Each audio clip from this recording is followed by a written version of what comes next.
Ce soir, c'est la Saint-Valentin, mais aussi PSG Bayern Munich.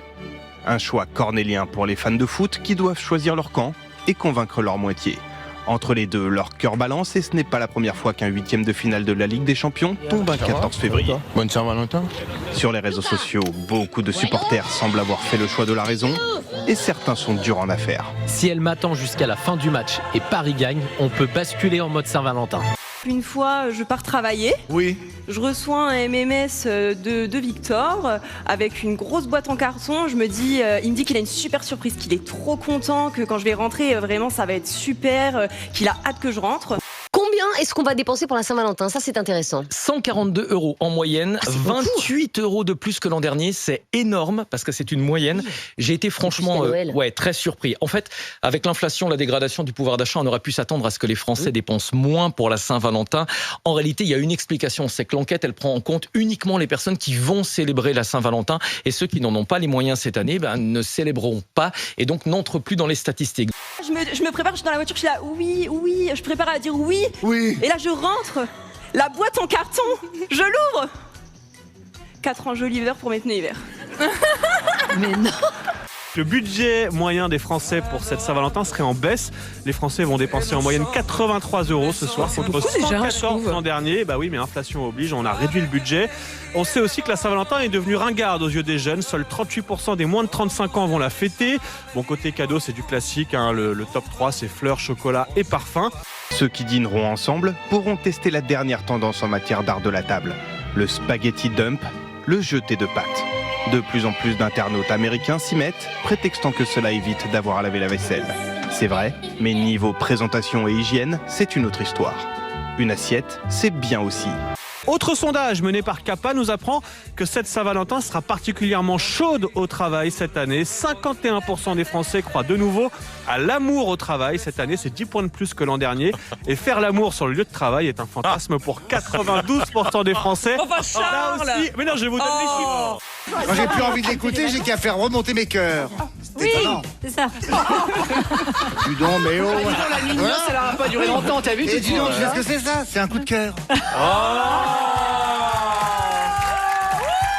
Bravo!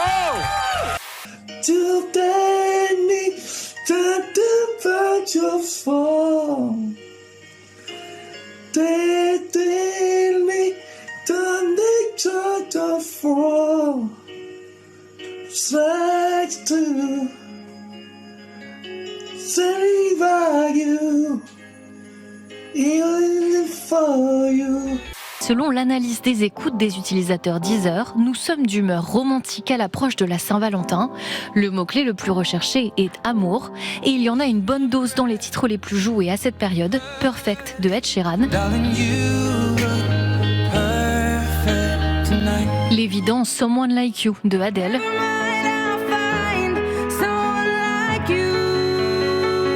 Ou encore l'indétrônable All of Me de John Legend.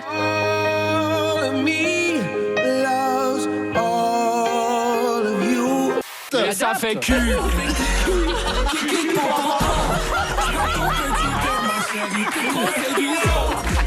Des déclarations d'amour affichées aux quatre coins de la ville. Comme chaque année, ici comme ailleurs, les panneaux lumineux appartiennent l'espace d'une journée aux amoureux. Chacun, avec ses mots, peut déclarer sa flamme à l'élu de son cœur sur la place publique. Vous allez partir en week-end, c'est ça? Avec la somme que vous obtiendrez? Voilà, pour fêter quelque chose. Vous allez fêter quelque chose? Voilà. Je sais pas. Vous n'êtes pas au courant, donc c'est une surprise. Mais mon cœur, je vais te demander. Voilà. Non, c'est pas vrai. Mais si, je sais. Veux-tu devenir ma femme? Oui. Mais c'est un petit oui, mais pour moi, c'est important. Voilà. Voilà plus de 10 ans que nous sommes ensemble. Nous avons tous surmonté à deux, les bons comme les mauvais moments. Tu m'as apporté tout ce que je souhaitais dans ma vie. Des beaux enfants, un domicile et tout sur le plan professionnel. Tu as su stabiliser ma vie personnelle et professionnelle. Et pour ça, je t'en remercie. Du fond du cœur. Je t'aime. La boucle est bouclée. Il ne manque plus qu'une chose. Veux-tu devenir ma femme? Qu'est-ce que vous avez fait le lendemain du divorce? Alors déjà le 13, nous avons anticipé avant de rentrer chez le juge en réservant le restaurant. Et le 14, nous sommes allés fêter la Saint-Valentin, mais avant tout notre divorce. Et nous avons été au restaurant tous les deux. Ils sont allés fêter leur divorce, Voilà, c'est pas beau ça. En tête à tête en plus. Tout à fait. Vous êtes trop mignons tous les deux. Vous êtes ensemble depuis longtemps? 56 ans de mariage. Waouh! Félicitations. Alors, quel est votre secret? Quel est le secret de votre longévité? Dire toujours oui à sa femme. Ouais, ça c'est vrai. Comme on dit, les femmes ont toujours raison. Toujours. Les hommes n'ont jamais tort. Quand on veut aimer, eh bien, on ne compte pas. La preuve, presque 1 heure par jour, 55 minutes pour être précis. C'est le temps moyen passé par les célibataires utilisateurs des applis de rencontre. Et cet usage s'est totalement banalisé. Mais pour quels résultats et quelles conséquences sur la santé mentale? Par exemple, en ce jour de Saint-Valentin, un point s'impose.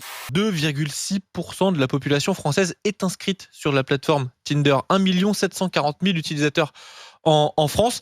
C'est en Bretagne, Estelle, et en Occitanie qu'on trouve le plus d'inscrits, si jamais ça peut vous aider. Alors, il y a Tinder. Merci pour moi, tout va bien, merci.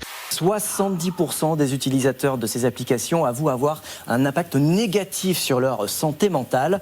Créer un profil qui se démarque demande énormément de temps et d'énergie.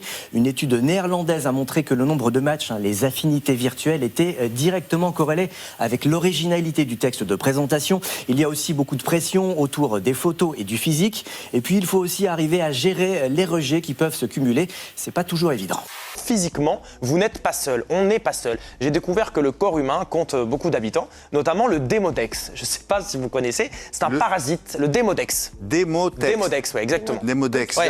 C'est un parasite qui vit dans nos cils et qui sort la nuit pour avoir des relations sexuelles avec un autre parasite sur le visage. Donc je suis ravi de savoir que ma peau est une maison close. Allez, on se quitte en chanson avec les mots de Johnny. Quand ton premier soupir Se finit dans un cri. Quand c'est moi qui dis non. Quand c'est toi qui dis oui. Que je t'aime. Que je t'aime. Que je t'aime.